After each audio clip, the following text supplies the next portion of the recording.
Hello students, આપ સૌનું સ્વાગત કરું છું મારી યુટ્યુબ ચેનલમાં.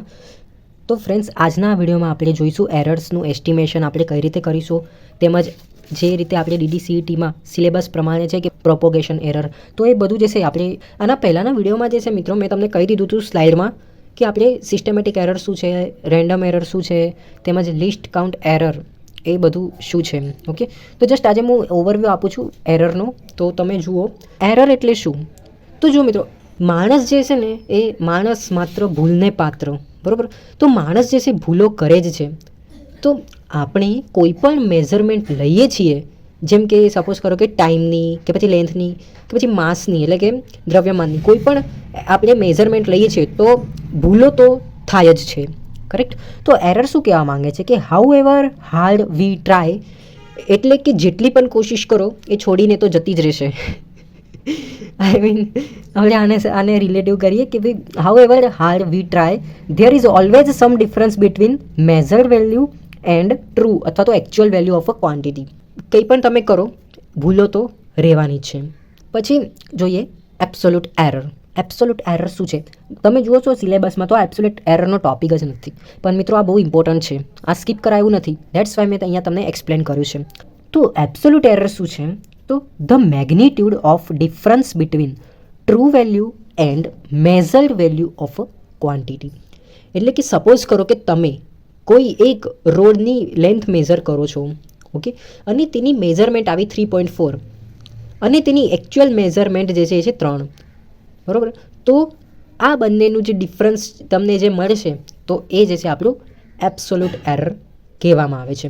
પણ આમાં પણ મિત્રો એક પ્રોબ્લેમ છે કે એકચ્યુઅલ વેલ્યુ જે છે એટલે કે આપણી આ ટ્રુ વેલ્યુ એ મળશે કઈ રીતે.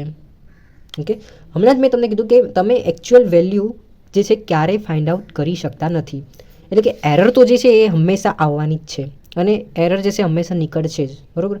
નહીં ખબર પડી તો જો મેઇન એ જ છે કે આ ટ્રુ વેલ્યુ જે છે એ ક્યાંથી આવશે, કેમ કે ટ્રુ વેલ્યુ ફાઇન્ડ આઉટ કરવી જે છે એ થોડી ઇમ્પોસિબલ છે.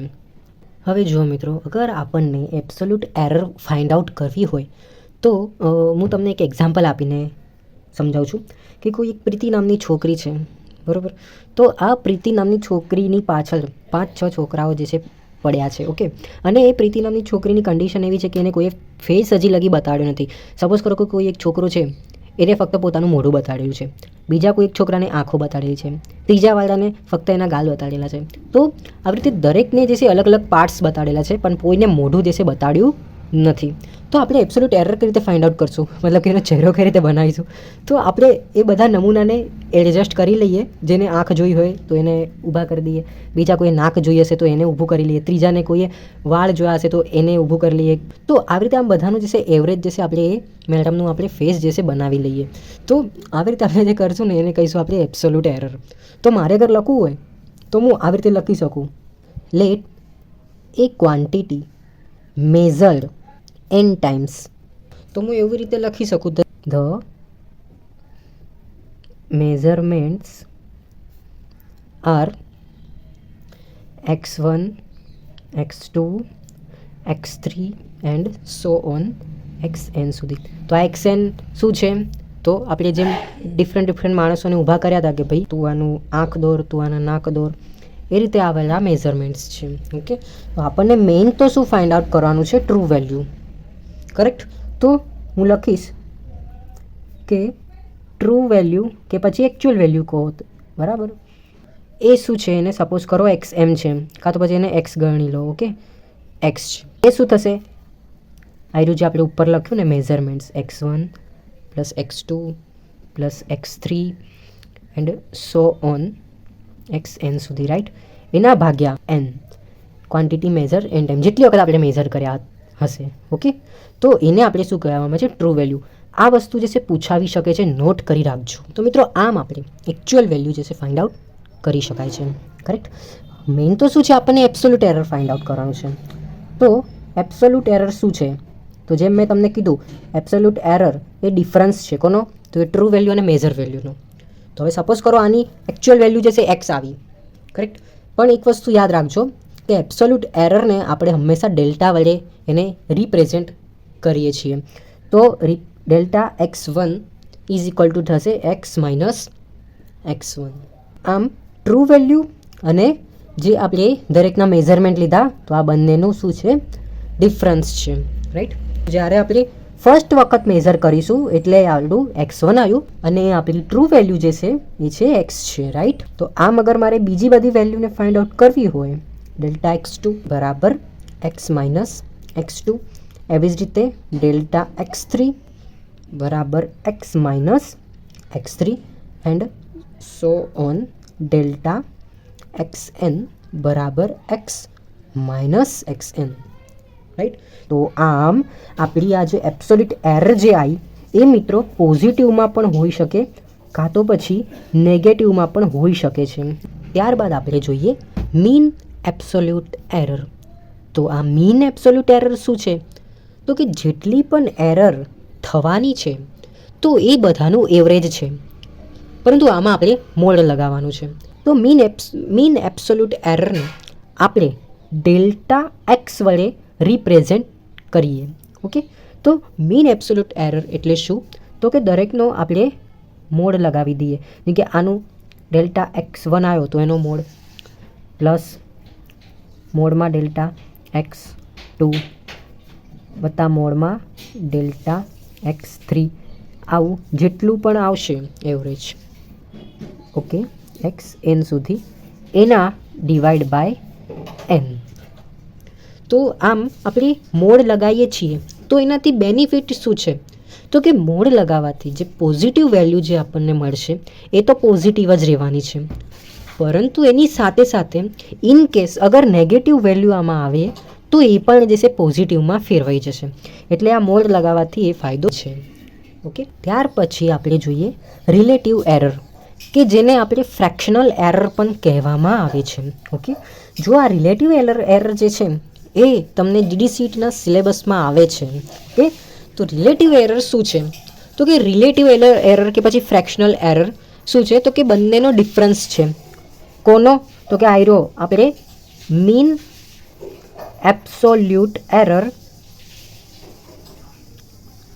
ડિવાઈડ બાય ટ્રુ વેલ્યુ અથવા તો એકચ્યુઅલ વેલ્યુ.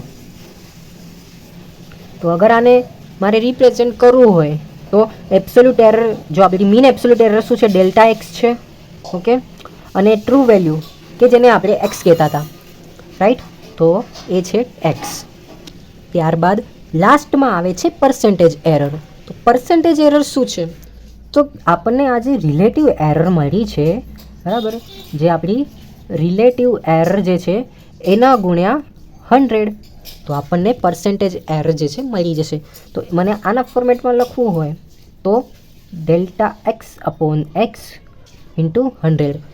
ડોન્ટ વરી, આપણે આના રિલેટેડ એક્ઝામ્પલ્સ પણ જે છે હવે સોલ્વ કરીએ, કેમ કે મેં તમને એના માટે જ પીપીટીમાંથી આ વાળા ફોર્મેટમાં હું આવ્યો હતો. પરંતુ એ પહેલાં આપણે વાપસ એક વખત રિકોલ કરી લઈએ કે સૌથી પહેલાં આપણને શું કરવાનું છે, તો કે બધી જ ક્વોન્ટિટીની true value, okay, true value આપણને ફાઇન્ડ આઉટ કરવાની છે. આ આપણું સૌથી પહેલું સ્ટેપ. ત્યાર પછી બીજું આપણને એબ્સોલ્યુટ એરર એટલે કે ટ્રુ વેલ્યુમાંથી જે આપણની મેઝર્ડ વેલ્યુ જે છે એ માઇનસ કરી દેવાની છે. તો આ રહ્યું આપણે બીજું સ્ટેપ, રાઈટ. પછી ત્રીજું સ્ટેપ આપણને mean absolute error find out કરવાની છે, એટલે કે આપણે મોડવાળી વસ્તુ જે છે ફાઇન્ડ આઉટ કરવાની છે. તો એનાથી શું થશે, મોડ કરવાથી નેગેટિવ પોઝિટિવ થઈ જશે અને પોઝિટિવ જે છે પોઝિટિવ જ રહેવાની છે. ઓકે, તો આ આપણું થઈ ગયું થર્ડ સ્ટેપ.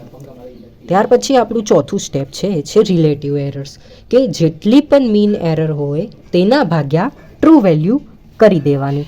આ છે આપણું 4th નંબરનું સ્ટેપ. અને 5મા નંબરનું અને છેલ્લું આપણને પર્સન્ટેજ એરર ફાઇન્ડ આઉટ કરવાનું છે. ઓકે, કે જે રિલેટિવ એરર્સ ગુણ્યા 100. તો મિત્રો, જેમ આપણે વાત કરેલી હતી કે હું તમને એક એક્ઝામ્પલ પણ સોલ્વ કરાવીશ. તો જુઓ, આ વાળો એક્ઝામ્પલ છે કે the difference measurements of length of rod are 4.2, 4.5, 4.4, 4.3 and 4.6 સેન્ટીમીટરમાં આપેલા છે, બરાબર. તો calculate true value, absolute value, mean absolute error અને રિલેટિવ એરર અને પર્સન્ટેજ એરર.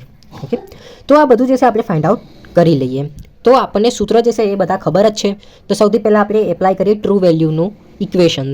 તો ટ્રુ વેલ્યુ એટલે કે એક્સ, ટ્રુ વેલ્યુને આપણે મીન વેલ્યુ તરીકે પણ કહેવામાં આવે છે. સો ડોન્ટ વરી, મીન વેલ્યુ પૂછાય કે પછી ટ્રુ વેલ્યુ, બંને એક જ છે. તો ટ્રુ વેલ્યુ એક્સ એટલે શું થતું હતું?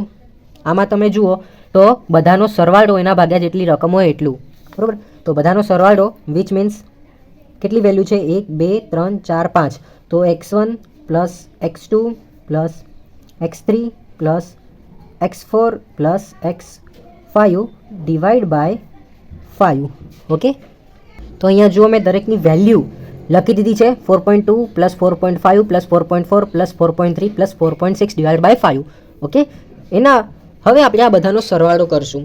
તો ઓન એન એવરેજ 22.2 આનું સરવાળો આવશે, ડિવાઈડ બાય 5 તમે કરશો તો મારી વેલ્યુ, ટ્રુ વેલ્યુ આવી જશે 4.44. ઓકે, આ શું છે? મારી ટ્રુ વેલ્યુ. ત્યારબાદ બીજું શું કીધું છે? તો બીજા નંબરે છે આપણને એબ્સોલ્યુટ વેલ્યુ ફાઇન્ડ આઉટ કરવાની, કે પછી આને તમે એબ્સોલ્યુટ એરર પણ કહી શકો છો, રાઈટ. તો હું અહીંયા લખું છું એબ્સોલ્યુટ એરર, કે જેને આપણે શું કહેતા હતા? અહીંયા તમે જોશો તો એને એબ્સોલ્યુટ એરરને આપણે ડેલ્ટા x1 તરીકે રિપ્રેઝેન્ટ કરતા હતા, રાઈટ. તો અહીંયા હું લખું છું delta x1 is equal two શું છે?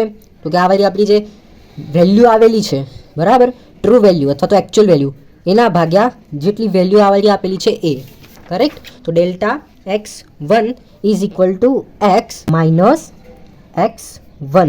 તો x વિચ મીન્સ આ વાળી ટ્રુ વેલ્યુ, તો 4.44 માઇનસ આ વાળી વેલ્યુ, મતલબ કે આ વાળી જે પહેલી આપેલી છે x1, બરાબર. તો એ શું છે? 4.2. તો આ બંનેનો ડિફરન્સ અગર કરશો તો શું આવ્યું? 0.2. એવી જ રીતે ડેલ્ટા x2 માટે શું થશે? મીન વેલ્યુ માઇનસ x2, કે જ્યાં આગળ મીન વેલ્યુ આપણી આવેલી છે 4.44 માઇનસ આ વાળી x2 વિચ મીન્સ 4.5. તો આ બંનેનો ડિફરન્સ કરશો તો માઇનસ 0.1. ઓકે, એવી રીતે ડેલ્ટા x3, તો મીન વેલ્યુ માઇનસ જે વેલ્યુ આપેલી છે એ વાળી શું આપેલી છે? તો મીન વેલ્યુ 4.44 માઇનસ 4.44. અરે આ તો બંને સેમ જ છે, તો 0. ઓકે, પછી ડેલ્ટા x4, તો એ શું છે? મીન વેલ્યુ માઇનસ 1 2 3 4, આપણે શું 4.3, રાઈટ. તો 4.44 માઇનસ 4.3.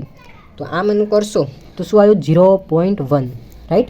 એવી જ રીતે delta x5, x minus x5, તો x શું છે? તો mean value 4.44 minus 4.6.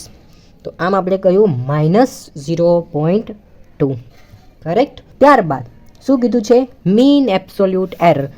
Mean absolute error માટે શું કરતા હતા? કે આ વાળી એને ડેલ્ટા x3 રિપ્રેઝેન્ટ કરતા હતા અને પછી મોડ લઈને એના ભાગ્યા n, કરેક્ટ. તો હું બધાનો જે છે મોડ લખી દઉં છું.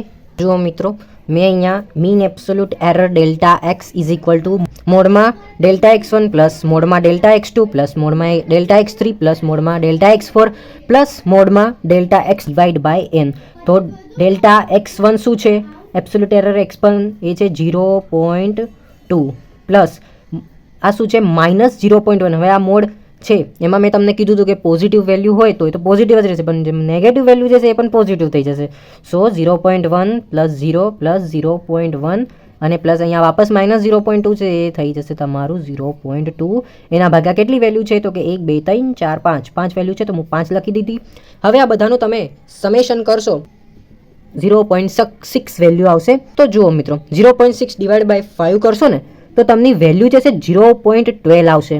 પણ મિત્રો અહીંયા જે છે એક નિયમ છે, તો કે જ્યારે અહીંયા એક જ સિગ્નિફિકન્ટ વેલ્યુ હોય, બરાબર, અહીંયા શું છે? 0.6 છે, ફક્ત અહીંયા 6 છે, તો એટલે જે છે આપણી અહીંયા વેલ્યુ 0.12 નહીં આવે, પણ આપણી વેલ્યુ આવી જશે 0.1. તો જુઓ મિત્રો, mean absolute error in case અગર DDCETમાં પૂછો, તમારો જવાબ જે છે આવ્યો 0.12, તો તમે જે છે એ કન્ફ્યુઝ ના થતા, આન્સર તમારો રિયલીમાં 0.1 છે, રાઈટ. તો ABCDમાં અગર 0.1 હશે તો તમારે 0.1 જે છે ક્લિક કરી લેવાનું છે. ઓકે, આઈ હોપ તમને આ તો બધું બહુ બેઝિક છે, પણ તોય તમને ખબર પડી જોઈએ એટલે મેં તમને કીધું. ત્યાર પછી આપણું ચોથા નંબરનું આપણને રિલેટિવ એરર ફાઇન્ડ આઉટ કરવાનું છે. તો રિલેટિવ એરરમાં આપણે શું કરતા હતા? Mean absolute error divide by true value, એટલે કે delta x divide by x. તો ડેલ્ટા x શું આવેલી છે? 0.1, તો લખી દીધું મેં 0.1. અને આપણો એક્સ મતલબ કે ટ્રુ વેલ્યુ આપણને ઉપરથી મળેલી હતી 4.44. ઓકે, તો હું લખું છું 4.44. તો આવી રીતે આન્સર 1/44 એ રિલેટિવ એરરનો આન્સર આવી ગયો છે. ત્યારબાદ આપણું લાસ્ટ સ્ટેપ છે એ છે પર્સન્ટેજ એરર ફાઇન્ડ આઉટ કરવાનું. તો હું અહીંયા લખી દઉં છું પર્સન્ટેજ એરર. રાઈટ, આ એક જ એવા દાખલામાં આપણે બધું કવર કરી લીધું છે. તમને DDCETમાં પોસિબિલિટીઝ એવું પૂછાઈ શકે છે કે ભાઈ એબ્સોલ્યુટ વેલ્યુ ફાઇન્ડ આઉટ કરો, કાં તો પછી નીચેમાંથી કઈ વેલ્યુ એબ્સોલ્યુટ વેલ્યુ છે, કાં તો પછી રિલેટિવ એરર કઈ છે, એવું બધું કંઈ પણ આવી શકે છે. તો આપણે આ વિડીયોમાં બધા ટાઈપનો એક્ઝામ્પલ જે છે એક એક્ઝામ્પલમાં આપણે બધી રીત જે છે કવર કરેલી છે. તો પર્સન્ટેજ એરર શું કહેવા માંગે છે? તો કે રિલેટિવ એરર ઇન્ટુ 100. તો રિલેટિવ એરર મીન્સ વોટ? કે ડેલ્ટા એક્સ બાય એક્સ. તો એ શું આવ્યું છે? તો ડેલ્ટા એક્સ બાય એક્સ જે છે 1/44, બરાબર, એટલે કે 1/44 ઇન્ટુ 100. તો 1/44 ઇન્ટુ 100 તમે કરશો 25/11, એટલે કે આનું આન્સર 2.2721%. Means what? કે એવું આપણે કહી શકાય કે ભાઈ 2% જેટલી જે છે આની વેલ્યુ આવેલી છે, એટલે કે કેટલું %? 2% એરર જે છે આની આવેલી છે. તો મિત્રો, આ એક્ઝામ્પલમાં કોઈ અગર આપણને એવું પૂછે કે લેન્થ ઓફ રોડને પ્રોપર ફોર્મેટમાં એરરની લિમિટ સાથે લખો, તો આપણી મીન વેલ્યુ જે છે, બરાબર, એ શું આવી હતી? તો એ આપણી હતી મીન વેલ્યુ અથવા તો ટ્રુ વેલ્યુ. કઈ આવી હતી? તો 4.44. તો હું અહીંયા લખું છું 4.44. અને આપણી રિલેટિવ એરર જે છે એ આવેલી હતી 0.1. તો હું એવી રીતે લખી શકું છું કે પ્લસ ઓર માઇનસ 0.1. તો બેઝિકલી અહીંયા જે છે આવ્યો આપણો આન્સર છે. અને જેમ આપણે બધાની વેલ્યુ ફાઇન્ડ આઉટ કરી હતી, તો ટ્રુ વેલ્યુ જે છે 4.44 આવી હતી. બીજામાં એબ્સોલ્યુટ એરર આ પ્રકારના આપણે ડિફરન્ટ સ્ટેપ ઉપરથી કર્યું હતું. ત્યાર પછી મીન એબ્સોલ્યુટ એરર કે જે 0.1 આવી હતી. રિલેટિવ એરર તો 1/44 આવી હતી. ત્યાર પછી પર્સન્ટેજ એરર જે છે આપણે 2.2721, એટલે કે અમે 2%ની એરર આવી છે એવું આપણે કેલ્ક્યુલેટ કરી શકાય. ઓકે.